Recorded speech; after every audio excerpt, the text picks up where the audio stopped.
Greetings and welcome back to yet another episode of the Daily Run, and today we're playing as Blue Baby. So not only is this a special daily, it seems to be quite unique, because now we're starting with items that actually don't break the game. Can you imagine that? We have an item that's not a blank card, it's not a Forget Me Now, it's not a D20, but we just start out with Compost. And actually Compost is a really good item. I would consider it one of the items that can just win a run on its own, but at least it's not a game-breaking item, so it's not as tedious to use. But of course, saying that it's a special daily, I don't know what the occasion is, and I think that's part of the fun, just trying to figure out what's going on. And especially because a lot of these dailies, they are either very obvious, so like the 4th of July, or they're very obscure, like the International Battery Day. I've never heard of that one. Maybe it's a big thing in like Sweden or whatever, but we don't celebrate it here. And this might be another one of those obscure ones, because it doesn't seem like anybody knew what was going on. Maybe something like International Fly Day, maybe some like Garbage Day, Recycle Day, I'm not sure. But of course, because of that, we're starting out with the Mulligan, Rotten Babe, and also Compost. And I just mentioned Compost before,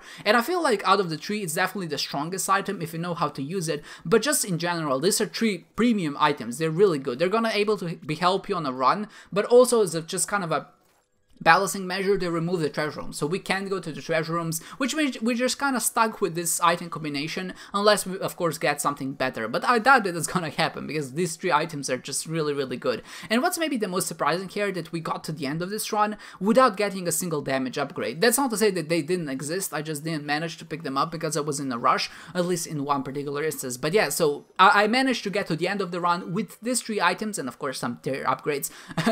And that was actually enough, and that I think just goes to show the power that these items have on just the overall scheme of the run. And of course the biggest contributor to that was Compost, for sure. And what Compost does, you might think that maybe these three items work together, because what Compost does is, first of all, takes every consumable in the ground and transforms it into a fly or a spider. That's pretty good. But what it does after is it duplicates all of the spiders and flies you have on top of you. So if you have 20 flies, you're gonna get 20 more. If you only have one, you're only gonna get one additional one. But of course you can imagine that that really stacks fast, because you have 2 flies, then 4, then 8, then 16, then 32, and it's just exponential growth, and obviously we all know just how fast that rises. But looking back on it, these three items don't really work that well together. You might say, well, you generate flies, and of course Rotten Baby generates flies, so that maybe serves as a nice base. So if you have like 4 flies, that's like an extra added step taken out of it, because you don't have to start from 0. And you would be right, but it doesn't really make that big of a difference, because every time you spawn a fly with a mulligan, it usually just flies and is directed directly at the enemy. And if you use the Rotten Baby, of course, it only shoots and spawns the fly when you actually shoot at an enemy and there's an enemy near it. And that's also, again, targeted. So in most cases, you're not going to be left with a fly at the end of the room, or at least you're not going to have it on you, so you wouldn't be able to duplicate it. So this item doesn't really work that well together. They don't synergize, if that makes sense. But the Compost on its own really doesn't need any help. And I would consider the Mulligan and Rotten Baby in this case to be more as a helper. If you run out of flies with the Compost, they're just there to kind of boost your damage. And obviously what's great about flies and spiders is that they work independently of what you already have. So you don't need to get any fancy items, they don't take up the synergy spot, they don't replace your tears, they're just there as an additional damage source, and they work regardless of the items that you have. Have Brimstone? No problem. You have Mom's Knife? No problem. They're always gonna be there. And because they scale with your damage, they're never gonna feel irrelevant. And that's so important. And of course, okay, let's go back to Compost, because I've mentioned it like 4 times, but I never really talked about it. So what can you do with Compost? I mentioned duplicating, but you can imagine a situation. Let's say you have 50 flies, you duplicate them, you walk into a room, and then maybe you lose 30 of those flies, and then you can duplicate them again. So you can see where this is going, because now suddenly you can kind of duplicate every single room, especially if you have something like the 9 volt, or maybe in the AAA battery, and now you're just in a position where not only are you getting more flies than you're losing them, but also every time you enter a room, your flies and spiders are just gonna take care of business, and they're just gonna kill and demolish everything, and you're gonna be able to get them right back without even having to worry losing them in the first place. And that works great, because it's just they just have a lot of damage, a lot of inherent damage, because they scale with your damage, and they're double of that. And of course I think spiders are 2.5 times of what your base damage is, so even without damage upgrades we're actually in a really good position here. And of course, with, like I said, because we got 9 volts, I was able to do that every single room. But even though this combo is so super powerful and so super strong, I did kind of get carried away.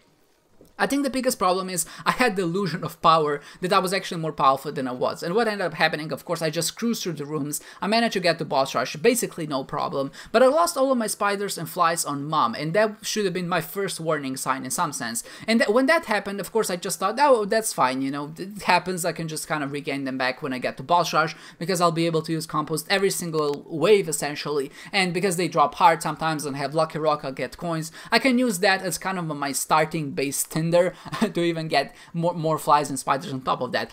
And that would have worked perfectly if it wasn't for the fact that, yeah, I lost all my spiders and flies, and every time I spawn new ones, they're just gonna end up running into enemies, and that's gonna kind of cost me a lot of time. So what ended up happening is I really wasn't able to make good use of compost. My strategy was maybe wait until the end of one wave, duplicate it, get a charge, and duplicate it again, so I kind of have a double duplication going on, but that never really fruited any good efforts, and it wasn't really that successful or efficient either, so it didn't really, like I said, make that big of a difference, and it was just...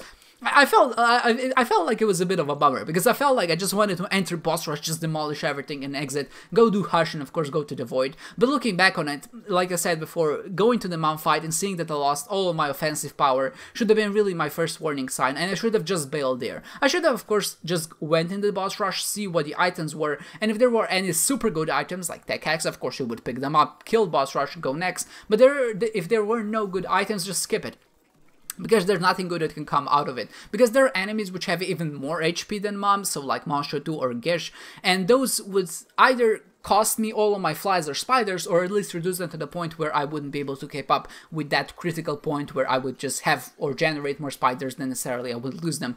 But looking, like, again, it's the 31st minute, so I just, even with this combo, I just couldn't do anything. 3.6 damage and 5-tier delay is just not enough to deal with boss rush efficiently enough, and I was just kind of running low on time. And that might not seem that bad, because you're like, well, at least you did get to boss rush, and at least you did beat it, but you have to consider that there's Hush as well. And not only is there Hush, but now I'm unable to get to the Void as a consequence of that, and of course that is not only costing me an additional 1,000 points for not going to Hush as opposed to boss rush, but also I'm losing like 2,000 or 3,000 points for not going to the Void, and of course that's just by the virtue of exploration bonus, but also the consumables that you get on that particular floor. But maybe even more important, or at least exciting in some sense, is that now I don't have the ability to really use my compost, because going to the Void, that's pretty much like the perfect floor to use it on, because not only is there a lot of rooms and you can use it every single room, there are a combination of every single floor that you've encountered so far. So you get rooms from like the basement, the cellar, caves 1, caves 2, and those rooms just tend to be a lot easier than whatever we're gonna be facing on show. And the problem is, even if we do get this critical point of spiders and flies that we'll be able to regenerate them,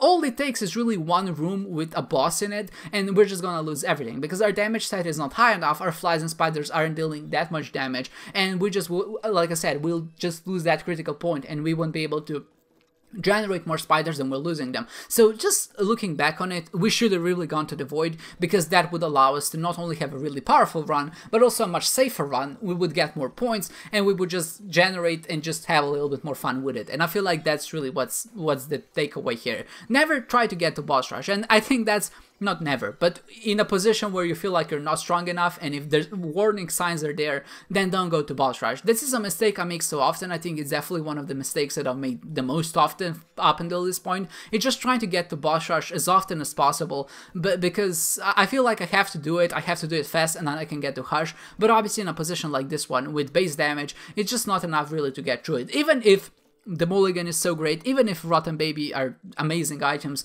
there's still no match for the HP that Monster 2 has or Gish, because they're just so super tanky. And of course, Mask of Infamy, you get one Mask of Infamy if you don't have Penetrator shots. That fight alone can take you like 2 minutes to finish, and that's just one of those things which I guess is unpredictable, but also is something that I've played so much of this game that I should know what's going on, and I feel like I should account for those mistakes. But of course, we are working with what we have. I didn't decide to give up. I did explore the rest of the Womb too, decided to kind of explore on that. We didn't go to show. I was hoping maybe there would be a sacrifice room, because at least in that sense I would not lose as many points as I would if I didn't go to the Void. So for example, if I went to the Void but there was no sacrifice room, that's obviously the optimal choice. But if you do go to the shoal and there is a sacrifice room, you're gonna get that 4,000 point bonus on top of what you're already gonna get, and of course the expiration bonus for going to the darkroom. Maybe, you know, we would have gotten hit and it wouldn't have made a difference, but at least the potential would be there. And I thought maybe this is a way of the game rewarding us for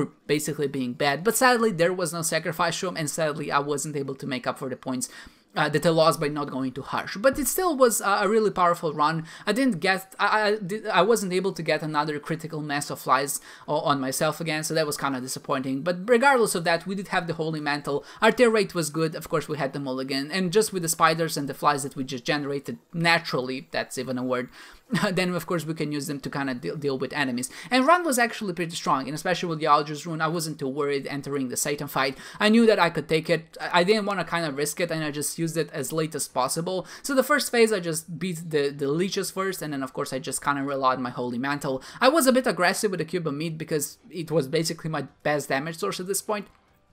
So I thought maybe this way is just a nice way to kind of accelerate the fight, and even if I did get hit, I still had the Holy Mantle, and then of course I could just use the Algiers rune, I would be invincible, and that's pretty much what carried me through the rest of the Satan fight. But looking back on it, it wasn't really an exciting daily. There really wasn't a lot of things going for it, except the compost, I would say, but even that, like you saw, I wasn't really able to make it work because of our low damage, and I've only picked up that Abaddon that I had the opportunity, I just didn't commit to it. I had 5 seconds and I thought maybe I would miss boss rush, but looking back on it, that would really be a devil in disguise, or like maybe an angel in disguise, because that would be a good thing, but I thought it would be a bad thing, so whatever. You can see our item penalty is not that high, 230 points, which makes sense because there were no treasure rooms. Our damage penalty is also not that high because we had the Holy Mantle. Our expression bonus is decent, but obviously it could be higher, but overall we did finish in the 60th place, which is not ideal, but also not very bad. I do imagine that a lot of people don't know really how the compost works, and maybe they didn't really utilize it to its full potential, so that's maybe what gave me a little bit of a boost in the rankings, because obviously I would expect that if I missed Harsh and didn't go to the Void, for me to rank in a much worse spot as opposed to the people who did.